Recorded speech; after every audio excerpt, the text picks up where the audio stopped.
क्या आप जानते हैं कि शादी में दुल्हा और दुल्हन एक दूसरे को केक या फिर खाना क्यों खिलाते हैं? क्या आप जानते हैं कि यीशु मसीह ने क्रूस पर मरने से पहले अपने चेलों के साथ प्रभु भोज, होली कम्युनियन या फिर खाना क्यों खाया? क्या आप जानते हैं कि इंसान का सबसे बड़ा दुश्मन कौन है? दाऊद ने राजा शाऊल के पोते मेफीबोशेत को मारा क्यों नहीं? परमेश्वर ने इजरायलियों को मिस्र की गुलामी से क्यों छुड़ाया? आज बहुत से प्रचारकों को भी नहीं पता कि आखिर बाइबल है क्या, नया नियम पुराना नियम है क्या। जो वचन आप सुनने जा रहे हैं, इसे सुनने के बाद आप जान जाएंगे कि परमेश्वर सोचता कैसे है, परमेश्वर काम कैसे करता है। आज 90% लोग जब बाइबल पढ़ते हैं तो बाइबल की कई ऐसी बातें हैं जो उन्हें समझ में नहीं आती। आज इस वीडियो को देखने के बाद आपको समझ आ जाएगी कि बाइबल है क्या। अगर आप एक पूरी बाइबल को देखें तो उसके ऊपर लिखा होता है ओल्ड टेस्टामेंट यानी पुराना नियम और न्यू टेस्टामेंट यानी नया नियम। ये ओल्ड टेस्टामेंट और न्यू टेस्टामेंट क्या है? बाइबल को इन दो हिस्सों में क्यों बांटा गया है? टेस्टामेंट का मतलब है समझौता,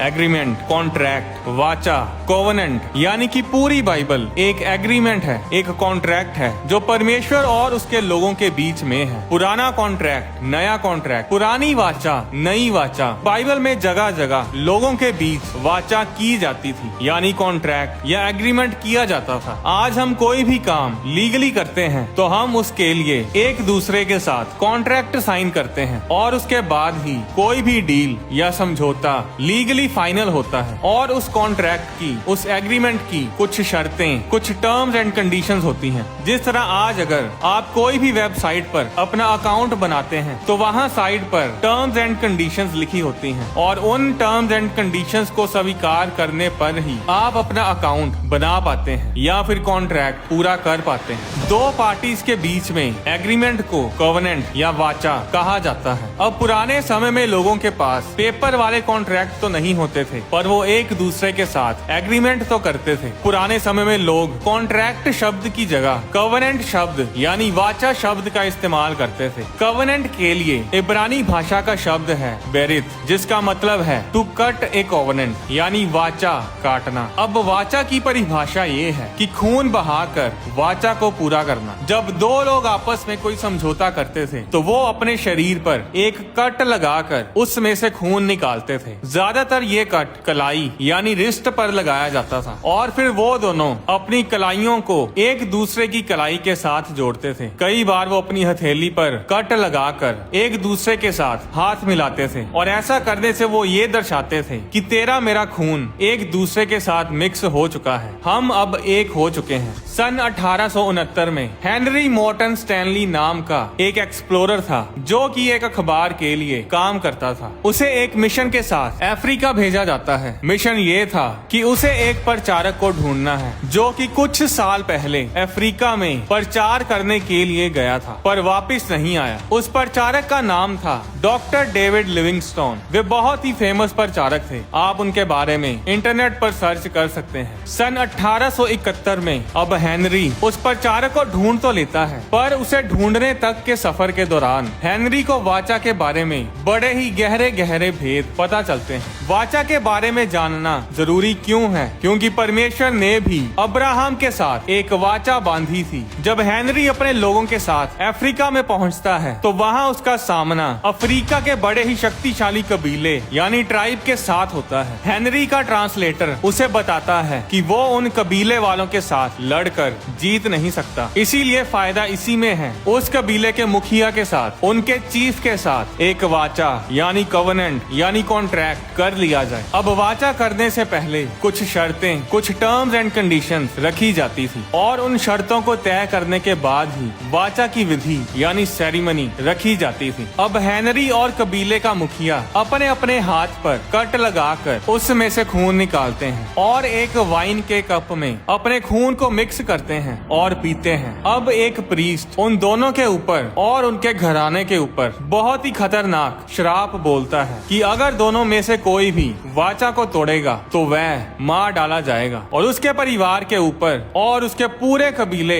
और लोगों के ऊपर वो श्राप आएगा। सेरेमनी के समय लोग एक दूसरे को तोहफे भी देते थे। हेनरी के पास एक बकरी थी। अब कबीले का मुखिया हेनरी को अपना फेवरेट 7 फुट का भाला तोहफे में देता है और बदले में हेनरी की एक बकरी को रख लेता है। हेनरी अपनी सेहत के लिए उस बकरी के दूध का इस्तेमाल करता था और अब उस बकरी के बदले में एक भाला, एक स्पीयर पाने पर वो इतना खुश नजर नहीं आता क्योंकि वो भाला उसके किसी काम का नहीं था। अब हेनरी अफ्रीका में जहाँ भी जाता था तो लोग उसके भाले को देखकर डर जाते थे और उसके सामने घुटने टेक कर उसको सजदा करते थे क्योंकि वे भाला पहचान लेते थे कि ये भाला उस देश के सबसे खतरनाक और शक्तिशाली कबीले के सरदार का भाला है और जिसने वो भाला पकड़ा हुआ है वो इंसान उस कबीले के सरदार के साथ वाचा बांधे हुए है। उस भाले की ताकत और अथॉरिटी को देखकर हेनरी को समझ आती है कि जो वाचा उसने कबीले के मुखिया के साथ बांधी है वो सच में उसके फायदे के लिए ही है। और कुछ इस तरह पुराने समय में लोग आपस में एग्रीमेंट, वाचा, कवेनेंट, कॉन्ट्रैक्ट पूरा करते थे और ये कोई साधारण सा कॉन्ट्रैक्ट नहीं होता था जैसे आजकल लोग करते हैं। अब जो दो लोग एक दूसरे के साथ वाचा बांधते थे उन्हें ही दोस्त यानी फ्रेंड बोला जाता था और इसीलिए परमेश्वर भी अब्राहम को अपना दोस्त यानी फ्रेंड बोलता था क्योंकि परमेश्वर ने अब्राहम के साथ वाचा बांधी थी। वाचा की विधि के सेरेमनी के कई स्टेप्स होते थे जिन दो लोगों के बीच में वाचा की जाती थी। वे दोनों जन एक प्रीस्ट और कुछ गवाहों की उपस्थिति में इन स्टेप्स को पूरा करते थे, इन रस्मों को पूरा करते थे। पहला स्टेप है अपना कोट यानी अपना चोगा, अपना अंग रखा एक दूसरे को देना। इसमें दोनों अपना कोट उतार कर एक दूसरे को देते हैं। कोट, चोगा, अंग रखा व्यक्ति को दर्शाता है, उसकी पहचान को दर्शाता है, उसके अस्तित्व को दर्शाता है। अपना कोट एक दूसरे को देने का मतलब होता है कि आज से मेरी पहचान तेरी और तेरी पहचान यानी तेरी आइडेंटिटी आज से मेरी। मैं अपना सब कुछ तुझे देता हूँ और मैं अपनी जिंदगी को तुम्हारे नाम करता हूँ। इसके बारे में 1 शमूएल अध्याय 18 उसकी 3 आयत में लिखा है, तब योनातान ने यानी जोनाथन ने दाऊद से वाचा बांधी क्योंकि वह उसको अपने प्राण के बराबर प्यार करता था। और योनातान ने अपना बागा यानी अपना रोब जो वह स्वयं पहने था उतार कर अपने वस्त्र समेत दाऊद को दे दिया। अब दूसरा स्टेप होता है अपनी बेल्ट उतार कर एक दूसरे को देना। पुराने समय में लोग अपने हथियारों को रखने के लिए, अपनी तलवार, अपने तीर और कमान रखने के लिए बेल्ट का इस्तेमाल करते थे। तो जब कोई अपनी बेल्ट उतार कर किसी दूसरे को बेल्ट देता था तो इसका मतलब होता था कि मैं अपनी ताकत, अपने हथियार, अपनी सारी सुरक्षा तेरे नाम करता हूँ। मैं अपनी सारी स्किल्स, अपने लड़ने की सारी तकनीकें तेरे नाम करता हूँ, तेरे आगे रखता हूँ। अगर कोई तुझ पर अटैक करेगा तो इसका मतलब है उसने मुझ पर अटैक किया। आज से तेरी लड़ाइयाँ मेरी लड़ाइयाँ हैं। मैं तेरे साथ लड़ूंगा, मैं तेरी सुरक्षा करूंगा और तू भी मेरे साथ ऐसा ही करेगा। आज कई देश ऐसे ही एक दूसरे के साथ कॉन्ट्रैक्ट करते हैं जैसे कि नेटो कंट्रीज। अब नेटो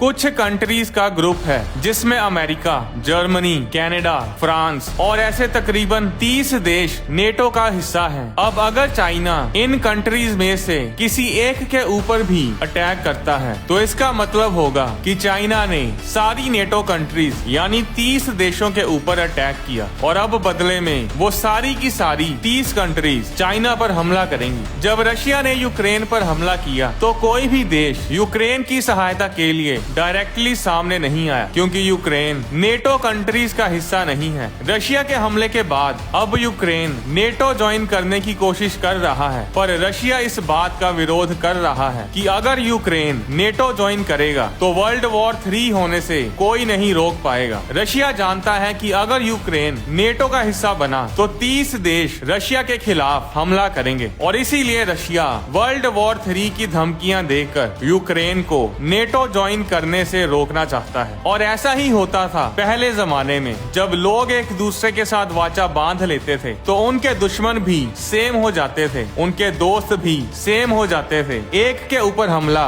यानी वाचा करने वाले सब लोगों के ऊपर हमला होता था और इसीलिए वाचा वाले लोगों के साथ कोई जल्दी लड़ता नहीं था। अब जब वाचा होती थी तो हथियारों के साथ उनके दोस्त और दुश्मन भी एक्सचेंज होते थे। क्या आप जानते हैं कि इंसान का सबसे बड़ा दुश्मन कौन है? इंसान का सबसे बड़ा हमारा दुश्मन मौत है। यीशु मसीह का दुश्मन शैतान था और हमारा दुश्मन मौत थी। यीशु मसीह ने हमारे दुश्मन मौत का सामना किया और क्रूस के ऊपर मरने के बाद तीसरे दिन मुर्दों में से जी उठे और मौत को हमेशा हमेशा के लिए हरा दिया। इसीलिए बाइबल में 1 कुरिन्थियों अध्याय 15 उसकी 55 आयत में लिखा, हे मृत्यु तेरी जय कहाँ रही, हे मृत्यु तेरा डंक कहाँ रहा। यीशु मसीह का दुश्मन था शैतान। उसने बहुत कोशिश की कि यीशु मसीह को इस दुनिया में आने से रोका जाए, पर वो रोक नहीं पाया। जब हम यीशु मसीह को अपना उद्धारकर्ता ग्रहण करते हैं तो शैतान और उसके दूत हमारे दुश्मन बन जाते हैं और इसीलिए मसीही लोगों पर शैतान के द्वारा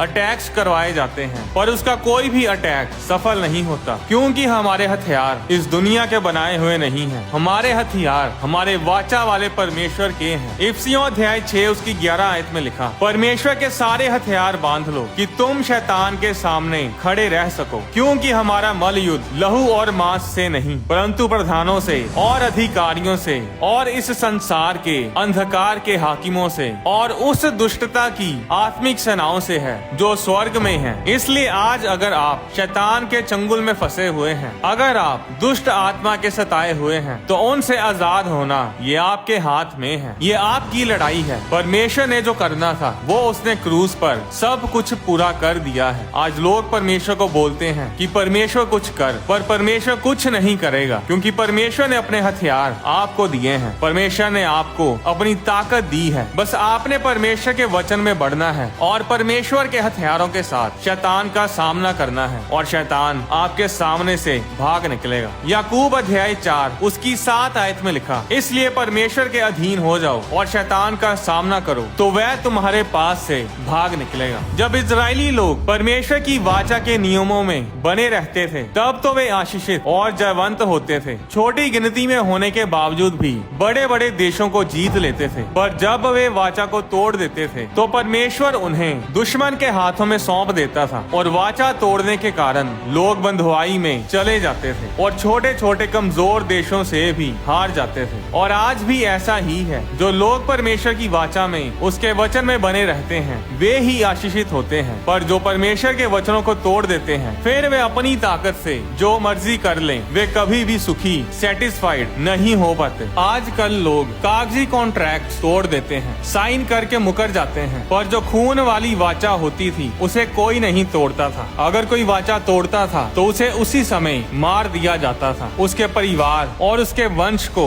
श्रापित किया जाता था। इसके बारे में भी 1 शमूएल अध्याय 18 उसकी 4 आयत में लिखा है, जब योनातान ने अपना रोब अपना बागा उतार कर दाऊद को दिया था तो उसने अपनी तलवार और धनुष और कटिबंध यानी अपनी बेल्ट भी दाऊद को दे दी थी। अब तीसरा स्टेप होता था वाचा को काटना। इस स्टेप के दौरान एक जानवर को बीच में से काट कर उसके 2 टुकड़े कर दिए जाते थे और उन 2 टुकड़ों को एक दूसरे से थोड़ी दूर आमने सामने रख दिया जाता था और फिर जिन 2 लोगों के बीच वाचा यानी कवनेंट यानी कॉन्ट्रैक्ट किया जाता था वे दोनों उस जानवर के 2 टुकड़ों के बीच से गुजरते थे और एक दूसरे को बोलते थे कि अगर मैं इस वाचा को तोड़ूं तो मेरे भी इस जानवर की तरह टुकड़े किए जाएं और गिद्ध मेरे मांस को खाएं। इसके बारे में उत्पत्ति अध्याय 15 में लिखा है। बाइबल बताती है कि अब्राहम बूढ़ा हो चुका था और अभी तक उसके कोई संतान नहीं थी। अब परमेश्वर उसे दर्शन देता है जिसके बारे में उत्पत्ति अध्याय 15 उसकी 5 आयत में लिखा है, उसने उसको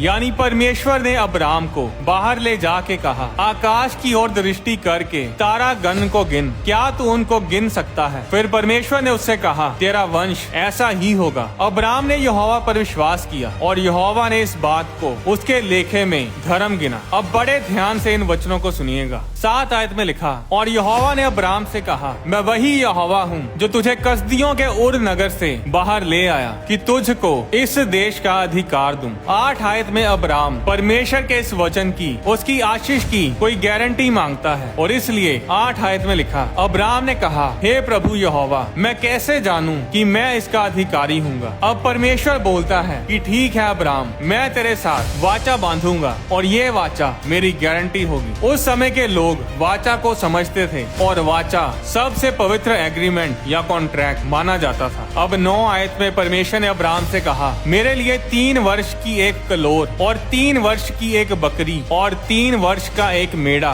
और एक पिंडुक और कबूतर का एक बच्चा ले, और इन सबों को लेकर उसने बीच में से 2 टुकड़े कर दिए और टुकड़ों को आमने सामने रखा, पर चिड़ियों को उसने टुकड़े ना किया। अब परमेश्वर ने अब्राम को जानवरों को लेकर आने के लिए कहा था। उसने अब्राम को जानवरों के टुकड़े करने के लिए नहीं कहा था। अब क्योंकि अब्राम जानता था कि उसे अब क्या करना है, वो जानता था कि वाचा कैसे की जाती है, इसीलिए वो उन जानवरों के टुकड़ों को करता है। 12 आयत में लिखा, जब सूर्य अस्त होने लगा तब अब्राम को भारी नींद आई और देखो अत्यंत भय और अंधकार ने उसे छा लिया। 17 आयत में लिखा, और ऐसा हुआ कि जब सूर्य अस्त हो गया और घोर अंधकार छा गया तब एक अंगीठी जिसमें से धुआं उठता था और एक जलती हुई मशाल दिखाई दी जो उन टुकड़ों के बीच में से होकर निकल गई। इसी दिन यहोवा ने अब्राम के साथ ये वाचा बांधी, मिस्र के महानद से लेकर परात नामक बड़े नद तक जितना देश है, अर्थात केनियों, कनिजियों, कदमोनियों, हित्तियों, परिजियों, रपाइयों, एमोरियों, कनानियों, गिरगाशियों और यूबूसियों का देश मैंने तेरे वंश को दिया है। जिस तरह वाचा की रस्म के दौरान जो लोग वाचा करते थे उनको जानवरों के टुकड़ों के बीच में से गुजरना पड़ता था, उसी तरह परमेश्वर ने भी खुद उन जानवरों के टुकड़ों के बीच में से निकलकर वाचा की रस्म, कवनेंट की सेरेमनी को पूरा किया। पर अब्राहम उन जानवरों के टुकड़ों में से कब निकला? अब्राहम तो भारी नींद में चला गया था। इसका उत्तर आपको वीडियो में थोड़ा आगे चलकर पता चलेगा और इसका भेद बहुत ही गहरा है। अब अगर कोई इस वाचा को तोड़ेगा तो उसका हाल भी इन जानवरों के टुकड़ों के जैसा ही होगा, जिसके बारे में यिर्मयाह अध्याय 34 उसकी 18 आयत में लिखा है, और जो लोग मेरी वाचा का उल्लंघन करते हैं और जो प्रण उन्होंने मेरे सामने और बछड़े को 2 भाग करके उसके दोनों भागों के बीच होकर किया परंतु उसे पूरा ना किया, अर्थात यहूदा देश और यरूशलेम नगर के हाकिम, खोजे, याजक और साधारण लोग जो बछड़े के भागों के बीच यानी बछड़े के टुकड़ों के बीच होकर गए थे, उनको मैं उनके शत्रुओं अर्थात उनके प्राण के खोजियों के वश में कर दूंगा और उनकी लोथ आकाश के पक्षियों और मैदान के पशुओं का आहार हो जाएंगी। इस वचन में परमेश्वर बता रहा है कि जिन लोगों ने परमेश्वर के साथ वाचा बांधी थी और अब उस वाचा को तोड़ दिया है, तो परमेश्वर अब उन लोगों को उस बछड़े के टुकड़ों के जैसा कर देगा जिसके टुकड़ों के बीच से गुजरकर उन्होंने मेरे साथ वाचा को बांधा था। और इसी तरह बाइबल में जगह जगह वाचा के बारे में लिखा है, किस तरह लोग वाचा बांधते थे। अब जानवरों के टुकड़ों के बीच में से गुजरना ये वाचा की सेरेमनी का ही एक स्टेप था। अब चौथे स्टेप में वे अपनी राइट आर्म यानी अपने दाहिने हाथ को ऊपर उठाते थे और अपनी हथेली या फिर अपनी कलाई पर कट लगाकर उसमें से खून निकालते थे और हाथ मिलाते थे। कई बार वे अपनी कलाइयों को एक दूसरे की कलाई के साथ टच करते थे और ऐसा करने से वे ये दर्शाते थे कि अब हम दोनों का खून मिक्स हो चुका है और अब हम एक हो चुके हैं। यशायाह अध्याय 62 उसकी 8 आयत में लिखा है, यहोवा ने अपने दाहिने हाथ की और अपनी बलवंत भुजा की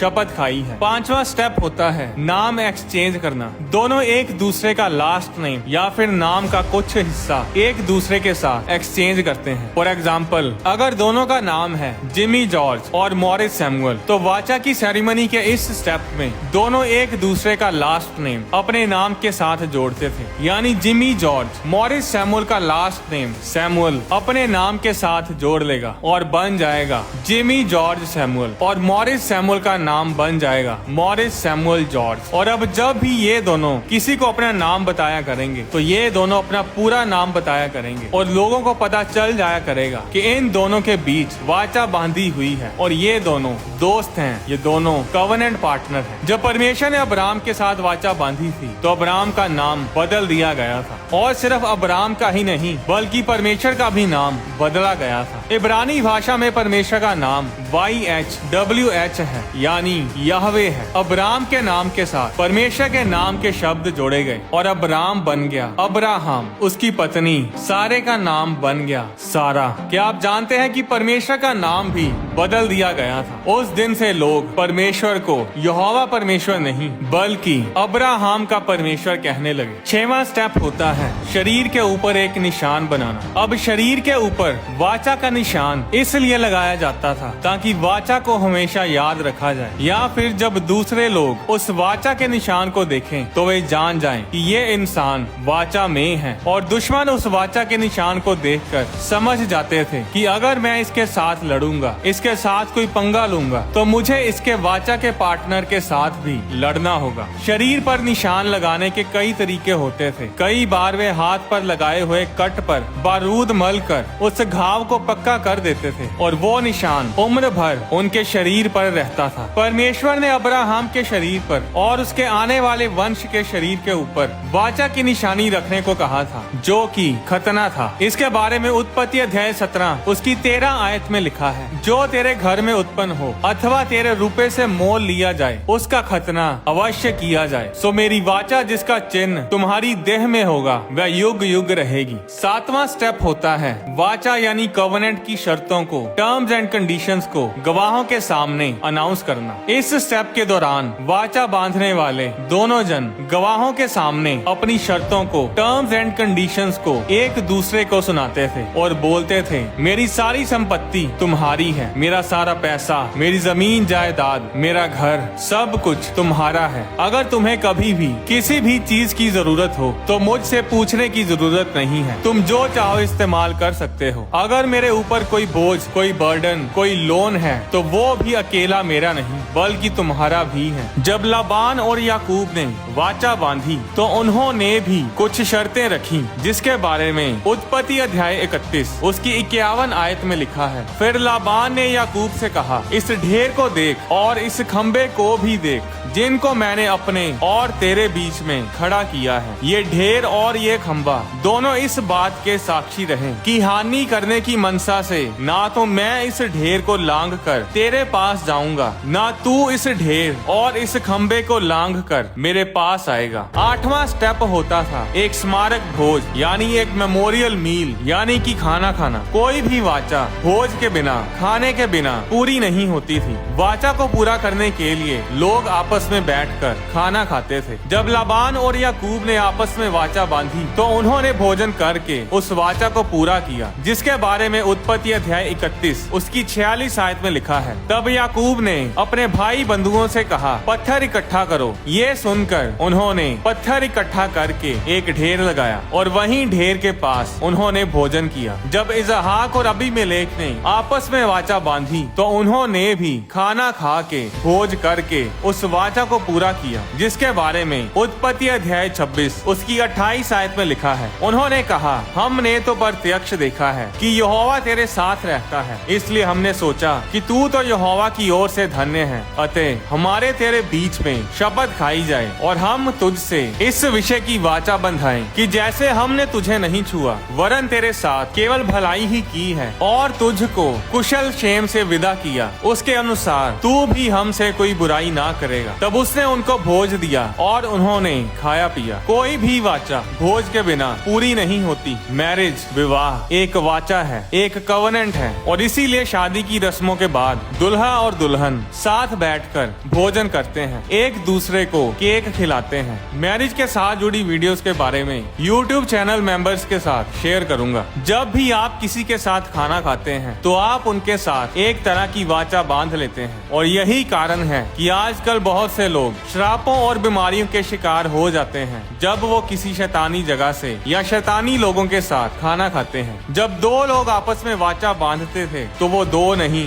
बल्कि एक हो जाते थे, जिस तरह पति पत्नी दो नहीं एक हो जाते हैं, जिसके बारे में मरकुस अध्याय 10 उसकी 7 आयत में लिखा, इस कारण मनुष्य अपने माता पिता से अलग होकर अपनी पत्नी के साथ रहेगा और वे दोनों एक तन होंगे, इसलिए वे अब दो नहीं पर एक तन है। अब 9वां स्टेप होता है एक स्मारक यानी मेमोरियल को बनाना। इस स्टेप में वे दोनों एक पेड़ लगाते थे और उस पेड़ के ऊपर वध किए हुए जानवर का खून छिड़कते थे। जिस तरह हाथ या कलाई पर घाव का निशान वाचा की निशानी होता था, उसी तरह ये पेड़ भी वाचा की निशानी होता था। कुछ लोग कई बार पेड़ की जगह पत्थरों का ढेर लगाते थे, जिस तरह लाबान और याकूब ने वाचा बांधने के बाद पत्थरों का एक स्मारक बनाया। जिसके बारे में उत्पत्ति अध्याय 31 में हम पढ़ चुके हैं। उत्पत्ति अध्याय 21 उसकी 27 आयत में लिखा, तब अब्राहम ने भेड़ बकरी और गाय बैल अबीमेलेक को दिए और उन दोनों ने आपस में वाचा बांधी। जब वाचा पूरी होती है तो अब्राहम एक वृक्ष लगाता है, जिसके बारे में 33 आयत में लिखा है, फिर अब्राहम ने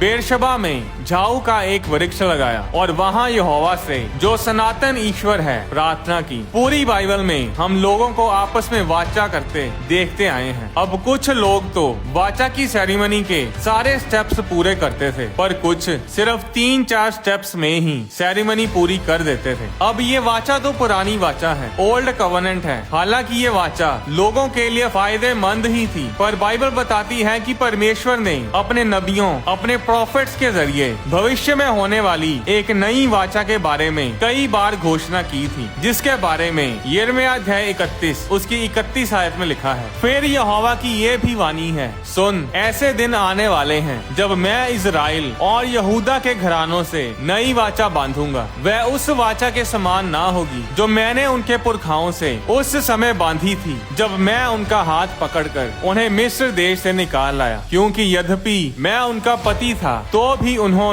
मेरी वह वाचा तोड़ डाली। परंतु जो वाचा मैं उन दिनों के बाद इजराइल के घराने से बांधूंगा वह ये है, मैं अपनी व्यवस्था उनके मन में समवाऊंगा और उसे उनके हृदय पर लिखूंगा और मैं उनका परमेश्वर ठहरूंगा और वे मेरी प्रजा ठहरेंगे। यहोवा की यह वाणी है। तब उन्हें फिर एक दूसरे से ये ना कहना पड़ेगा कि यहोवा को जानो, क्योंकि यहोवा की यह वाणी है, छोटे से लेकर बड़े तक सब के सब मेरा ज्ञान रखेंगे, क्योंकि मैं उनका धर्म क्षमा करूंगा और उनका पाप फिर स्मरण ना करूंगा। 10वां स्टेप होता है अपने बड़े बेटे को एक्सचेंज करना। वाचा को साबित करने के लिए वाचा करने वाले दोनों लोग अपना बड़ा बेटा एक दूसरे को दे देते थे। ये स्टेप दोनों परिवारों के लिए बड़ा मुश्किल होता था, पर वाचा को साबित करने के लिए कि वाचा सच्ची है ऐसा करना जरूरी होता था। अब पहले का बेटा दूसरे जन के घर में रहता है, वहीं खाता पीता है और बड़ा होता है। परमेश्वर और अब्राहम की वाचा के दौरान भी ऐसा ही हुआ था। परमेश्वर अब्राहम को परखता है और उसके बेटे को मांग लेता है, वो बेटा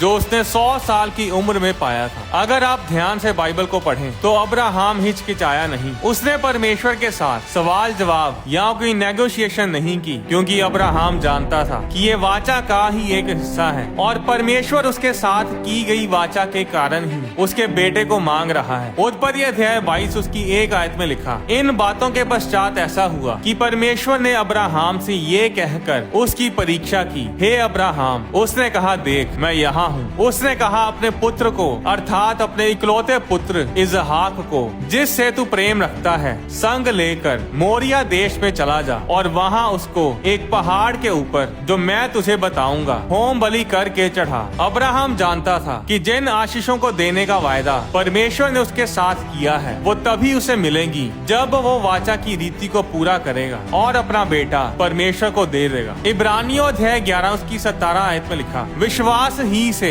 अब्राहम ने परखे जाने के समय इसहाक को बलिदान चढ़ाया। 19 आयत में लिखा कि अब्राहम ने मान लिया था कि परमेश्वर सामर्थी है और वो उसके बेटे को मुर्दों में से फिर जिला उठाएगा। और दृष्टांत के तौर पर यानी सिंबॉलिकली ऐसा हुआ भी, इसहाक मुर्दों में से जिंदा हुआ। परमेश्वर के लिए तो अब्राहम ने उसी समय अपना बेटा इसहाक कुर्बान कर दिया था जिस दिन वो अपने बेटे को कुर्बान करने के लिए घर से निकल पड़ा था। अब अब्राहम ने तो अपना बेटा दे दिया, तो क्या परमेश्वर ने भी अपना बेटा दिया या नहीं? उत्पत्ति अध्याय 22 उसकी 6 आयत में लिखा, सो अब्राहम ने होम बलि की लकड़ी ले अपने बेटे इसहाक के ऊपर लादी और आग और छुरी को अपने हाथ में लिया और वे दोनों एक साथ चल पड़े। परमेश्वर ने भी अपने बेटे को कुर्बान करने के लिए इस धरती पर भेजा और जिस पहाड़ पर अब्राहम इसहाक को कुर्बान करने गया था उसी पहाड़ पर परमेश्वर का बेटा यीशु मसीह अपनी पीठ पर लकड़ी यानी क्रॉस को रखकर उसी पहाड़ पर गया और उसी पहाड़ पर परमेश्वर ने अपने बेटे यीशु मसीह को कुर्बान किया। इब्रानी भाषा में क्रॉस को लकड़ी या ट्री यानी वृक्ष भी बोला जाता है। जहाँ पर इसहाक को ले जाया गया था वहीं पर यीशु मसीह को भी कुर्बान किया गया। 3 दिन लगे इसहाक को घर से उस पहाड़ पर पहुँचने के लिए और इसहाक तो उसी दिन मर गया था जिस दिन उसका पिता इसहाक को कुर्बान करने के लिए घर से निकल पड़ा था, पर उसे जीवन 3 दिन बाद मिला जब वो उस पहाड़ पर पहुंचा और परमेश्वर ने अब्राहम को होम बलि के लिए मेढ़ा मुहैया करवाया। 3 दिन यीशु मसीह भी कब्र में रहे और तीसरे दिन इसहाक की तरह जी उठे। जैसे वाचा पूरी करते समय अंत में एक वृक्ष यानी ट्री लगाया जाता था और उस पर बलि किए जानवर का लहू छिड़का जाता था, उसी तरह यीशु मसीह की क्रॉस को उस कलवरी पर गाड़ा गया और बलि किए गए मेमने यानी यीशु मसीह के खून को उसके ऊपर छिड़का गया। वो क्रॉस निशानी है उस नई वाचा की जो यीशु मसीह ने हमारे साथ की। आज जब आप क्रॉस को देखें तो याद रखें कि परमेश्वर ने हमारे साथ एक नई वाचा बांधी है। नई वाचा भी उसी जगह पर हुई, वही लोग थे, वही परमेश्वर था और उसका देहधारी बेटा यीशु मसीह भी वही था और अब्राहम के वंशज यानी यहूदी लोग भी वही मौजूद थे। पर इस बार कुर्बानी अब्राहम के बेटे की नहीं बल्कि परमेश्वर के बेटे यीशु मसीह की हुई और परमेश्वर ने अपनी तरफ से वाचा की विधि को पूरा किया। जिस नई वाचा का परमेश्वर ने वायदा किया था उसका समय आ चुका था। परमेश्वर ने अपना बेटा यीशु मसीह इस धरती पर भेजा। हम अपने गंदे कपड़ों में, पाप के कपड़ों में आए, पर यीशु मसीह आए पवित्रताई और धार्मिकता के कपड़ों में। उसने अपने धार्मिकता के वस्त्र हमें दे दिए और उसने हमारे पाप के वस्त्रों को पहन लिया। 2 कुरिन्थियों अध्याय 5 उसकी 21 आयत में लिखा, जो पाप से अज्ञात था उसी को उसने हमारे लिए पाप ठहराया कि हम उसमें होकर परमेश्वर की धार्मिकता बन जाएं। उसने अपनी बेल्ट उतार कर हमें दी यानी यीशु मसीह ने अपने सारे हथियार, अपनी सारी ताकत, अपनी सेना, अपनी सारी सुरक्षा हमें दी। लूका अध्याय 10 उसकी 19 आयत में यीशु मसीह ने कहा,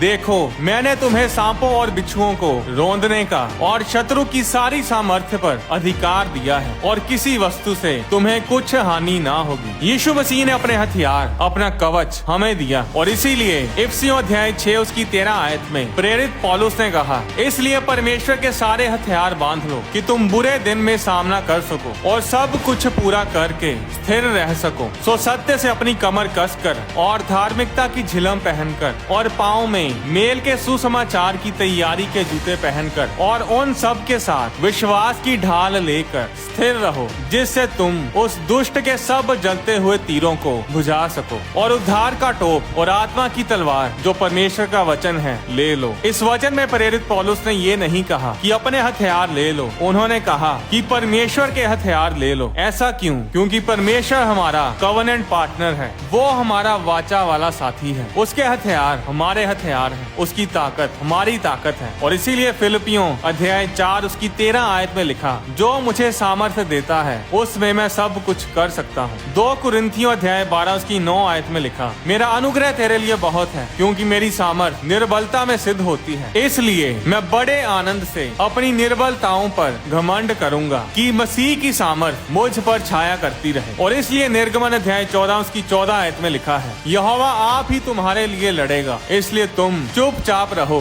शांत रहो। व्यवस्था विवरण अध्याय 20 उसकी 3-4 आयत में लिखा, हे इजराइलियों सुनो, आज तुम अपने शत्रुओं से युद्ध करने को निकट आए हो। तुम्हारा मन कच्चा ना हो, तुम मत डरो और ना थरथराओ और ना उनके सामने भय खाओ, क्योंकि तुम्हारा परमेश्वर यहोवा तुम्हारे शत्रुओं से युद्ध करने और तुम्हें बचाने के लिए तुम्हारे संग चलता है। जो लोग वाचा करते थे वे एक दूसरे के साथ हर सिचुएशन में खड़े रहते थे। दाऊद जानता था कि कवनेंट पार्टनर, उसका वाचा साथी जीवित परमेश्वर है और इसीलिए जब उसे पता चलता है कि एक गोलियत नामक दानव इजरायली सेना को ललकार रहा है, तो सबसे पहली बात जो दाऊद के मुंह से निकली उसे ध्यान से सुनिएगा। 1 शमूएल अध्याय 17 उसकी 26 आयत में दाऊद ने कहा, वह खतना रहत पलिश्ती तो क्या है कि जीवित परमेश्वर की सेना को ललकारे। अब दाऊद ने उस गोलियत को खतना रहत क्यों कहा? क्योंकि गोलियत अन्य जाति लोगों में से था और परमेश्वर ने उन लोगों के साथ कोई वाचा नहीं बांधी थी। इजरायली लोग परमेश्वर के साथ वाचा में थे और उस वाचा का प्रमाण,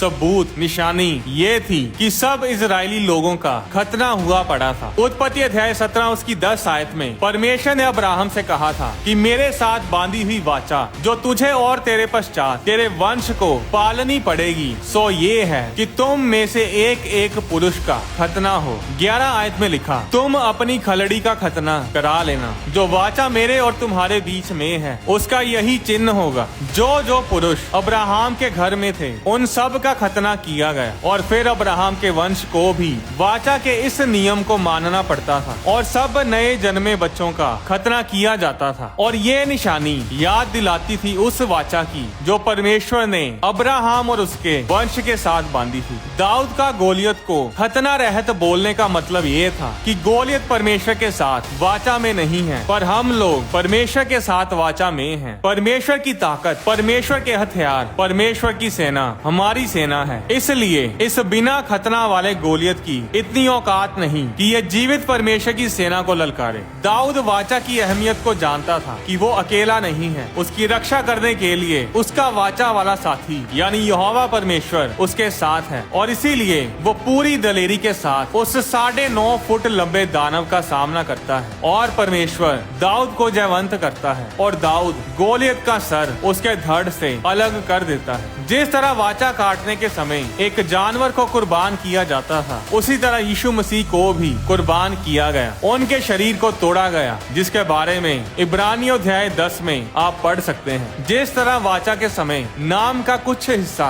एक दूसरे के नाम के साथ जोड़ा जाता था उसी तरह यीशु मसीह का नाम सन ऑफ गॉड से बन गया, सन ऑफ मैन, परमेश्वर के पुत्र से बन गया, मनुष्य का पुत्र, जिसके बारे में यूहन्ना अध्याय 5 उसकी 27 आयत में लिखा, वरन उसे न्याय करने का भी अधिकार दिया गया है इसलिए कि वह मनुष्य का पुत्र है। पर हमारे नाम के साथ परमेश्वर का कौन सा नाम जोड़ा गया? यीशु मसीह जीसस क्राइस्ट की वाचा के बाद हमें क्राइस्टियन यानी क्रिश्चियन यानी मसीही कहा जाने लगा, जिसके बारे में प्रेरितों के काम अध्याय 11 उसकी 26 आयत में लिखा, जब वह उससे मिला तो उसे अंताकिया लाया और ऐसा हुआ कि वे 1 वर्ष तक कलीसिया के साथ मिलते और बहुत लोगों को उपदेश देते रहे और चेले सबसे पहले अंताकिया ही में मसीही कहलाए यानी क्रिश्चियंस कहलाए। आज क्रिश्चियन लोगों के नाम के साथ मसीह क्यों लिखा जाता है? सैमुअल मसीह, डैनियल मसीह, सुनीता मसीह, आशा मसीह, ये इसीलिए लिखा जाता है क्योंकि हम यीशु मसीह के साथ वाचा में हैं और उसी वाचा के कारण हमारे नाम के साथ यीशु मसीह का नाम जोड़ा जाता है। यीशु मसीह के शरीर के ऊपर वाचा के निशान हैं, उसके हाथों और पैरों में कीलों के निशान हैं। यूहन्ना अध्याय 20 उसकी 25 आयत में थोमा ने चेलों से कहा, जब तक मैं यीशु मसीह के हाथों में कीलों के छेद ना देख लूं और कीलों के छेदों में अपनी उंगली ना डाल लूं और उसके पंजर में अपना हाथ ना डाल लूं, तब तक मैं विश्वास ना करूंगा। फिर जब यीशु मसीह उसके सामने आते हैं तो 27 आयत में यीशु ने थोमा से कहा, अपनी उंगली यहाँ लाकर मेरे हाथों को देख और अपना हाथ लाकर मेरे पंजर में डाल और अविश्वासी नहीं परंतु विश्वासी हो। अब यीशु मसीह के शरीर में तो नई वाचा के निशान हैं, पर हमारे शरीर में निशान कहाँ है? पुरानी वाचा में वाचा की निशानी लोगों के शरीरों पर खतना के द्वारा दी जाती थी, पर आज हमें शरीर के खतना की जरूरत नहीं बल्कि हमारे दिल का खतना होता है। आज हम बाहरी रीति रिवाजों पर नहीं, धर्मी दिखने पर नहीं, बल्कि अपनी आत्मा, अपने मन, अपने दिल से परमेश्वर के पीछे चलते हैं। इसके बारे में रोमियो अध्याय 2 की 29 आयत में लिखा, पर यहूदी वही है जो मन में है और खतना वही है जो हृदय का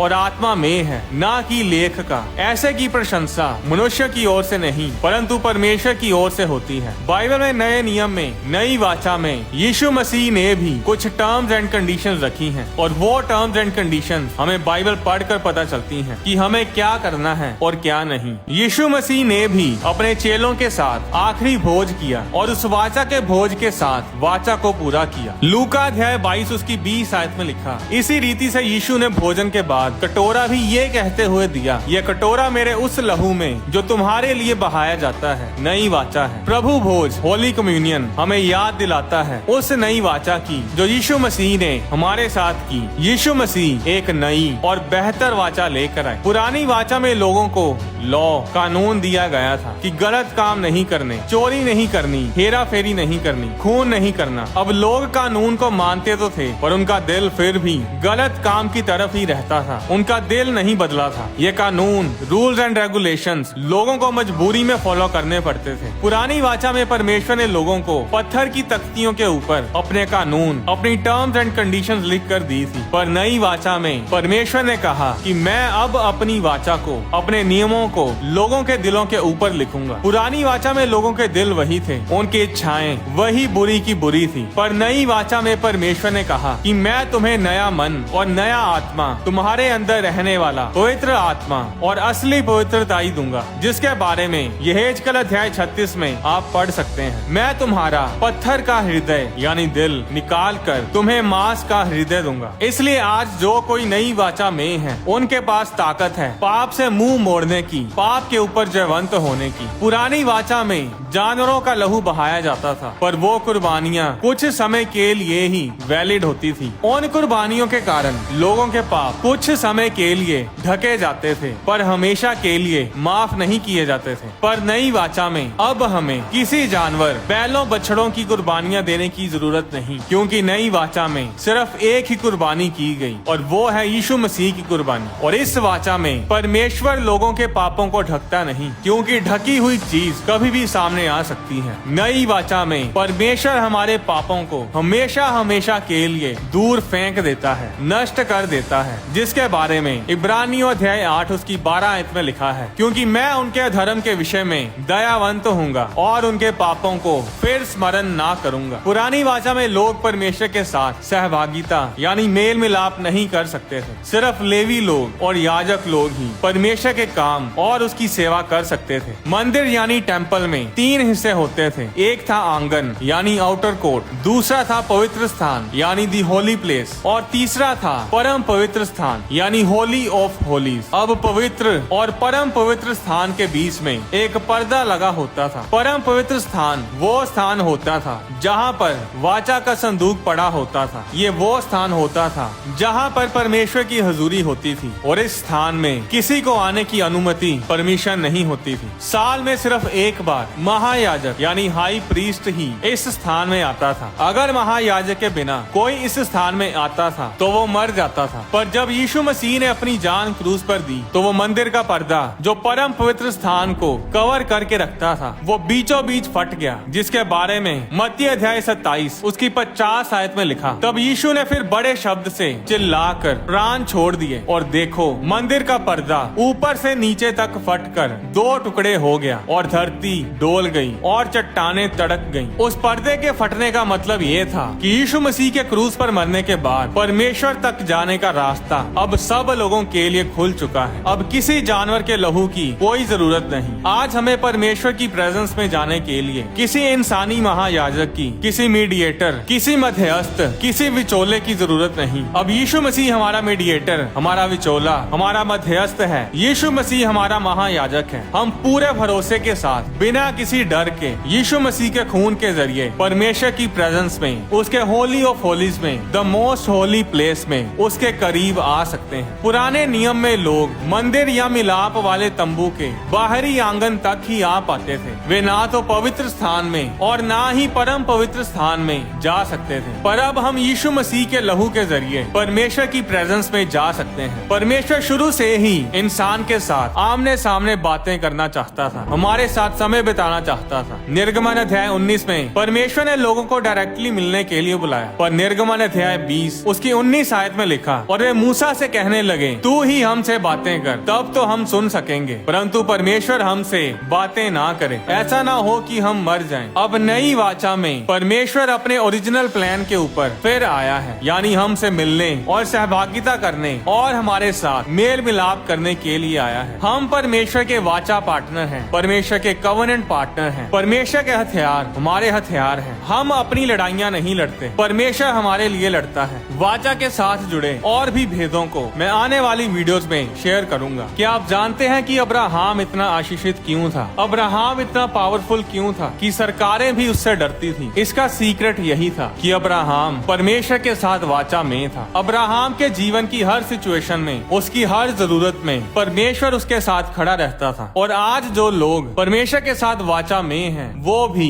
अब्राहम, इसहाक और याकूब की तरह आशीषित और सामर्थी होते हैं। अगर आप परमेश्वर के साथ वाचा बांधना चाहते हैं तो आज आपको कोई रीति रिवाज करने की जरूरत नहीं। जरूरत है तो सिर्फ यीशु मसीह पर विश्वास करने की। अगर आप यीशु मसीह को अपना उद्धारकर्ता ग्रहण करना चाहते हैं तो ये प्रार्थना मेरे साथ बोलें। प्रभु यीशु मसीह, मैं अपने गुनाहों को मानता हूँ कि मैंने पाप किए हैं और मैं आपसे माफी मांगता हूँ। मैं विश्वास करता हूँ कि आपने मेरे लिए अपनी जान क्रूस पर दी और तीसरे दिन मुर्दों में से जी उठे। मैं आपके उद्धार के तोहफे को, आपके सैल्वेशन के गिफ्ट को स्वीकार करता हूँ। मैं अपने पापों से तौबा करता हूँ और अपनी पुरानी पाप वाली जिंदगी से मुंह मोड़ता हूँ। प्रभु यीशु मसीह, आप मेरे दिल में आए। मैं आपको अपना उद्धार करता, अपना सेवियर ग्रहण करता हूँ। आमीन। बाइबल में परमेश्वर ने खून पीने से मना किया था। जब लोग मांस खाते थे तो परमेश्वर ने स्ट्रिक्टली मना किया था कि वे जब भी मांस खाएं तो खून पूरी तरह निकाल कर फिर ही किसी जानवर का मांस खाएं। इसलिए यहोवा परमेश्वर को मानने वाले लोग पुराने समय में कोई खून नहीं पीते थे। पर जब यीशु मसीह ने अपने चेलों के साथ आखिरी भोज किया तो बाइबल बताती है कि यीशु मसीह ने चेलों से कहा कि ये नई वाचा में मेरा लहू है, इसे पियो। यीशु मसीह ने अपना लहू पीने के लिए अपने चेलों से क्यों कहा, जबकि लहू पीना